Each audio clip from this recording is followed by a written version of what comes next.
Hello, welcome to winter glowing skin care series and this is episode 6। আজকের যে জুসটা তোমাদের সাথে শেয়ার করব, এটা হেলথের জন্য সবথেকে বেশি ভালো, তারপরে হলো স্কিন। তো দেখে নাও আমি এখানে কী কী দিচ্ছি। বিটরুট, গাজর, টমেটো, কাঁচা হলুদ, কাঁচা আদা, আমলকি, আর রয়েছে পুদিনা, আর হচ্ছে কারি পাতা। আর যখন আমি কোনো জিনিস খাই তখন আমি ভালো করে গরম জলে লবণ দিয়ে এগুলোকে 10 মিনিট ভিজিয়ে রেখে ওয়াশ করে তারপরে আমি এগুলোকে মিক্সিতে পেস্ট করি।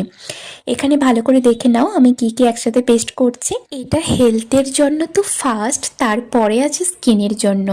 আর এখানে থাকা প্রত্যেকটা ইনগ্রেডিয়েন্টস আমাদের হেয়ার, আমাদের স্কিন, আমাদের হেলথ সব কিছুর জন্য একদম পারফেক্ট। মিক্সিতে একটা সুন্দর পেস্ট আমি এখানে বানিয়ে নিয়েছি। দেন আমি একটা ছাঁকুনির সাহায্যে ভালো করে ছেঁকে ওর জুসটা আমি বের করে নেব।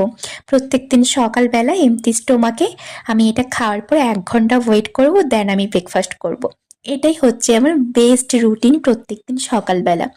তোমরাও কিন্তু এটা ডেফিনেটলি ট্রাই করো তোমাদের স্কিন এবং শরীর দুটোই হেলদি রাখার জন্য। চলো আজ আসি, আবার দেখা হচ্ছে নেক্সট এপিসোডে। বাই।